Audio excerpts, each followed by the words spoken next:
The morning sun streamed through the towering glass windows of Blackwood International, casting long shadows across the polished marble floors. Olivia Parker clutched her tablet tightly to her chest as she hurried through the maze-like corridors of the corporate headquarters. It was her first day as the company's new lead translator, and things were already off to a rough start. Running 10 minutes late for the morning briefing, her nerves were on edge, and the urgent need to find a restroom only made matters worse. Spotting a door marked with what she thought was a restroom symbol, Olivia pushed it open without hesitation. But instead of a standard corporate bathroom, she found herself in a luxurious private spa suite. The air was thick with the scent of eucalyptus, and soft classical music floated from hidden speakers. "This can't be right," she murmured, turning quickly to leave. But before she could retreat, the sound of running water stopped. A tall figure stepped round the corner, and Olivia froze. James Blackwood, CEO of Blackwood International, stood before her, water still dripping from his broad shoulders, a towel wrapped loosely around his waist. Time seemed to halt as their eyes locked.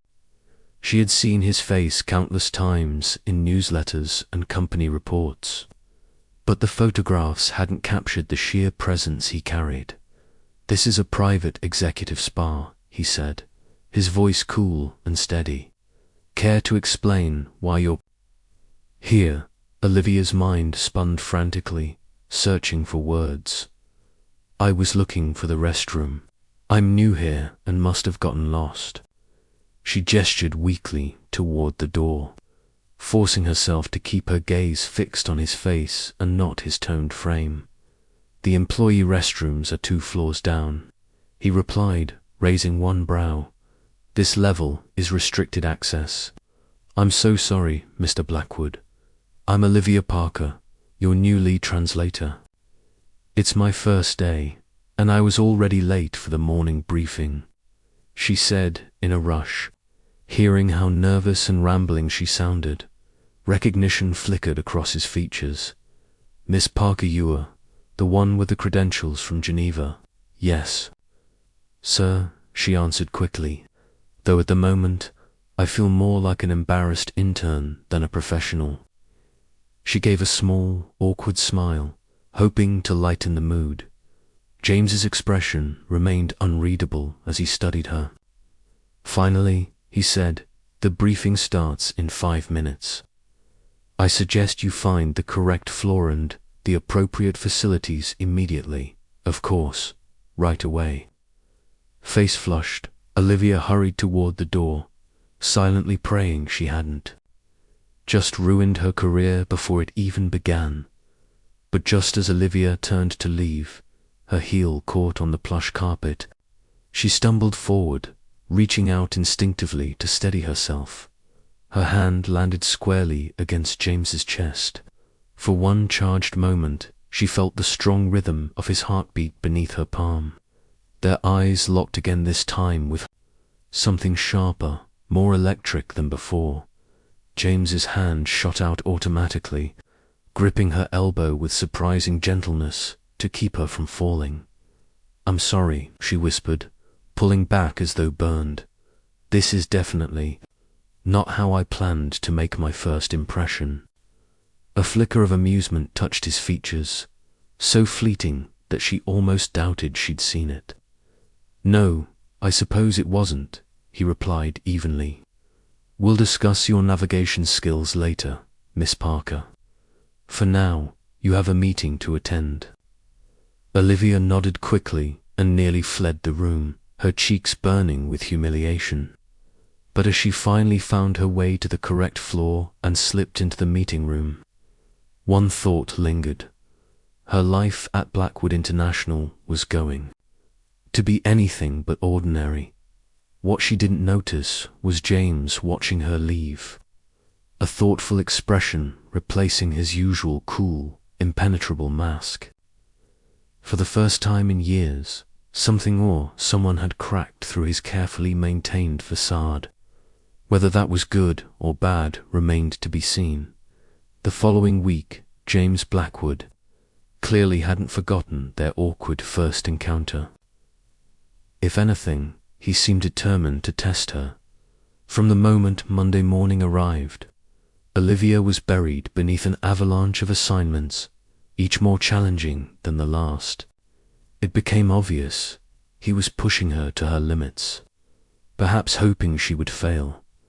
On her desk lay a towering stack of contracts, accompanied by a curt note written in James's precise handwriting, complete by noon. No errors. The documents weren't simple translations. They were complex legal agreements in German, Mandarin, and Arabic each, requiring not only linguistic precision, but cultural adaptation for vastly different markets. Olivia took a deep breath, squared her shoulders, and dove in. She might have embarrassed herself in their first meeting, but she hadn't built her reputation by shying away from challenges. Her fingers flew across the keyboard as she translated each clause with meticulous care, cross-referencing technical terms, ensuring legal accuracy, and preserving cultural nuance. At exactly 11:55 a.m., she leaned back, a satisfied smile tugging at her lips. She was finished, every detail checked twice. Olivia walked into James's office with the completed translations in hand. He glanced up from his computer, surprise flickering briefly across his sharp features before his familiar mask of indifference slid back into place. "You're early," he remarked, accepting the stack of documents. "I allowed time for review." Olivia replied evenly, though her pulse quickened under his scrutiny. James leafed through the pages, his expression tightening. As he searched for mistakes, Sand found none. After several minutes, he set the papers down and fixed her with an unrelenting stare. "Your technical skills match your credentials," he conceded at last. His tone was flat, but his eyes held a glint of something she couldn't quite read. "But let's see how you handle pressure in real time." The next day, Olivia was unexpectedly pulled into a live video conference with Japanese investors. She had no preparation, yet was expected to translate rapid-fire discussions filled with complex financial terminology. James deliberately tossed obscure industry jargon into the conversation, testing her limits. But Olivia held her ground. Her voice remained steady, her translations precise. Not once did she falter. As the days passed, the challenges only escalated. James scheduled last-minute meetings, requiring her to interpret hours of technical discussion on the spot. He dropped urgent documents on her desk just as she was preparing to leave, watching with cool detachment as she worked tirelessly into the night. But Olivia wasn't just enduring, she was excelling. Her adaptability, quick wit, and precision began to earn the quiet respect of other executives, who marveled at her ability to slip effortlessly between languages while preserving nuance. One afternoon, during a pivotal meeting with German investors, James was caught off guard. He realized that Olivia wasn't simply translating his words. She was improving them. She added subtle cultural context, softened sharp edges, and smoothed over potential misunderstandings before they could erupt, all without breaking the rhythm of conversation. After the meeting, James summoned her to his office. Olivia entered, bracing herself for another impossible assignment. Instead, she found him standing by the window, his back to her, his usual stern expression replaced by something more thoughtful. "You changed my phrasing during the meeting," he said finally, turning to face her. "I adapted it for cultural context," Olivia corrected calmly. Meeting his gaze, the direct translation would have sounded too harsh for German sensibilities. Olivia explained evenly. I preserved your intent while ensuring it was received the way you wanted. A ghost of a smile touched James's lips. Most translators wouldn't dare take such initiative. Most translators haven't accidentally walked in on their boss in a private spa, she replied before she could stop herself. I figured my career here couldn't get much more precarious. To her surprise, James chuckled. The sound was rich, warm, so unlike the cold CEO she thought she knew. For a fleeting moment, his severe mask slipped, revealing a man younger, more human than his reputation allowed. You continue to surprise me, Miss Parker, he said softly, his gaze lingering on her. Their eyes locked, and the same electricity from their very first encounter sparked between them. Olivia's breath caught. She noticed details she had tried to ignore, the way his shirt stretched across his broad shoulders, the flecks of gold in his otherwise dark eyes, the subtle spice of his cologne. The moment shattered when his phone rang. James turned away instantly, slipping back into his impenetrable business persona. Olivia seized the chance to retreat, but just as she reached the door, his voice stopped her. Miss Parker, she turned back. Yes, good work today. The words were simple, but from James Blackwood, they carried weight. Olivia walked back to her desk with a faint smile, realizing something important. His relentless tests weren't only about measuring her skills, they were also a shield, his way of keeping people at arm's length. The question was how long he could maintain that distance when she kept surpassing his every expectation. The answer came sooner than either of them imagined. The charity Galathea, annual Blackwood International Charity Gala transformed the company's headquarters into a shimmering wonderland. Crystal chandeliers cast rainbow light across polished marble, and the air buzzed with the soft hum of classical music mingling with the quiet murmur of elite conversation. Olivia stood by the refreshment table, feeling slightly out of place in her midnight blue gown. She had been assigned to assist international guests, but so far, her role was quiet. Her gaze inevitably drifted toward James. Dressed in a flawlessly tailored tuxedo, he moved from group to group with the practiced elegance of a man accustomed to power. Yet Olivia noticed the faint stiffness in his shoulders, the tightness at the corner of his jaw. Man fulfilling duty, not desire, and though he seemed perfectly at ease with the crowd, it struck her that he looked just as out of place as she. Felt everything changed the moment waiters began circulating with champagne trays. Olivia noticed James's entire demeanor shift. His jaw tightened, his knuckles whitening around the water glass he held. When a waiter offered him a flute of champagne, he recoiled so subtly most wouldn't have noticed. But Olivia did. Without explanation, James excused himself from his conversation and slipped out onto the balcony. Before she could stop herself, Olivia followed. The night air was cool, carrying the faint perfume of blooming jasmine from the gardens. Below, James stood at the railing, his back rigid, his breathing uneven. He didn't turn, though she knew he felt her presence. You should be inside, he said, his voice rougher than usual. There may be guests who need translation. They can wait, Olivia replied softly.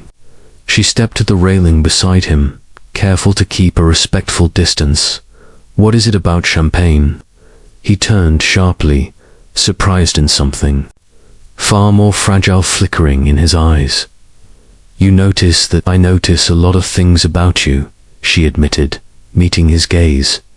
It's part of my job, to understand what isn't being said.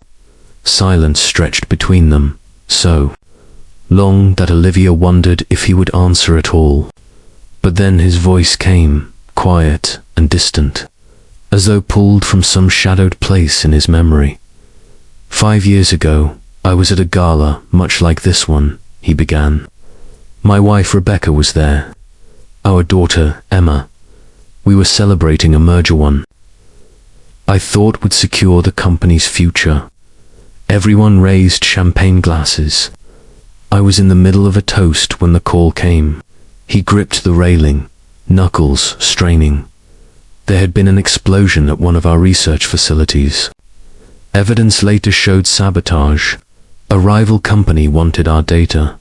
The blast was supposed to be a distraction. His voice cracked, but something went wrong.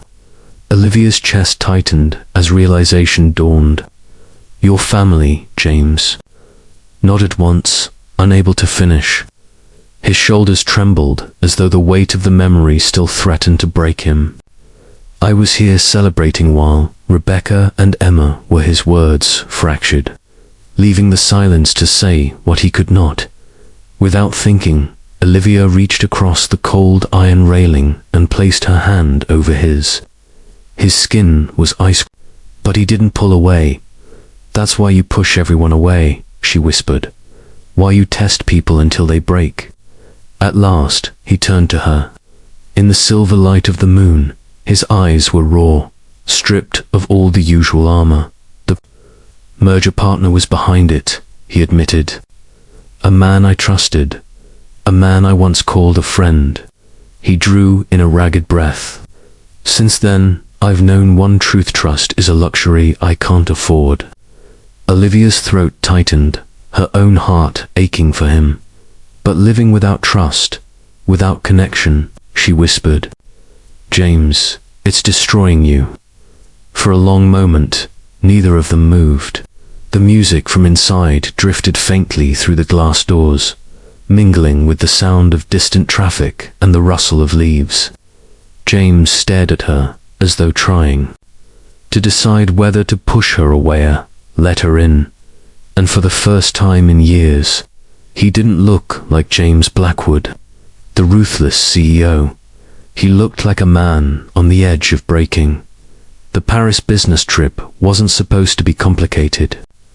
3 days of negotiations, a few contract reviews, then back to New York. But from the moment their private jet touched down at Charles de Gaulle, something was different. Perhaps it was the memory of their almost confession on the balcony. Perhaps it was Paris itself, city of light, of love, whatever the reason. The careful distance James and Olivia had maintained began to erode. The first day of meetings went smoothly. Olivia's French was flawless, her transitions between languages effortless. James found himself watching her more than he should, the way her eyes brightened when she smiled, the graceful tilt of her head when she listened, the quiet confidence in every word. She anticipated his needs before he voiced them, as though she were tuned to his frequency. It was during the afternoon break that Thomas Laurent, one of the French executives, made his move. Votre accent est impeccable, Thomas said warmly, his gaze lingering too long. You speak like a Parisian. Tell me, Miss Parker, are you free for dinner this evening? I could show you the real Paris. Olivia's polite smile never faltered. I'm afraid my schedule is full. We're here for business, after all. Thomas chuckled, lowering his voice just enough to make it personal. Even the busiest people make time for pleasure, especially in Paris. Before Olivia could respond, James was suddenly at her side. Miss Parker's time is fully accounted for, James said in crisp, measured French, his tone cool enough to freeze the champagne. Every hour, Thomas's brows lifted, surprise flashing across his face before he covered it with a shrug. Of course, Monsieur Blackwood, but if she changes her mind. He gave Olivia one last, lingering look before retreating. Olivia exhaled softly, glancing at James. His jaw was rigid, the muscles ticking with restrained tension. You didn't need to do that, she said gently. Yes, I did, he replied, his voice low. For a heartbeat, his eyes locked onto hers with an intensity that made her pulse race. Then, just as quickly, he turned away. "Come on, we have another session in 20 minutes. But as they walked back toward the conference room, Olivia couldn't ignore the truth shimmering between them. For the first time, James Blackwood had shown his hand, and jealousy looked very good on him. James's voice was low, almost broken. "I haven't felt anything for anyone since I lost my family." The words hung between them, heavier than the still air of the elevator. Olivia's throat tightened. For the first time, he wasn't the unshakable CEO. He was a man stripped bare, admitting the one truth he never wanted anyone to see. Her hand moved before her mind could stop it, resting lightly over his chest. His heartbeat was thunder beneath. Her palm, uneven and fast. "You don't have to carry it all alone anymore," she whispered. James's eyes searched hers in the dim blue light, as though looking for something: permission, absolution, maybe even hope. His fingers lingered on her cheek, tracing the line of her jaw down to the curve of her lips. The air crackled. For a moment, there was nothing else: no stalled elevator, no negotiations waiting upstairs, no carefully constructed walls, just two people standing on the edge of something dangerous and undeniable. He leaned in, so close she could feel his breath on her lips, his forehead brushing hers. Olivia's eyes fluttered shut. Then, with a jolt, the elevator shuddered back to life. The lights blazed, harsh and artificial, shattering the fragile cocoon of intimacy. They sprang apart as the elevator doors slid open onto the hotel corridor. A hotel staff member waited outside, apologizing profusely in rapid French. James cleared his throat, his mask already sliding back into place. "You should get some rest," he said, his tone clipped, but his eyes still storming with everything he hadn't said. Olivia managed a nod, her pulse still racing. "Good night, James." He hesitated as if he might say more, but then gave the briefest nod and walked away down the hall. Olivia stood frozen in the doorway of her suite, her lips tingling with the ghost of a kiss that hadn't happened, and she knew with absolute certainty that nothing between them would ever be the same. James stared at the spread of documents, the color draining from his face. For a moment, it felt like time folded in on itself, like he was standing once again in that ballroom 5 years ago, champagne glass in hand while his world collapsed. But this time, he wasn't alone. "Olivia," his voice was rough, almost unrecognizable. "Do you understand what you've just uncovered?" She met his gaze steadily, though her hands still shook. "That the people who destroyed your family are sitting across the table from us, trying to bind you into another deal." His jaw clenched. "And that if you hadn't caught this, I would have signed their papers, let them in again." He dragged a hand down his face, struggling to steady himself. "God, I almost—" "You didn't," Olivia interrupted firmly, placing her hand over his.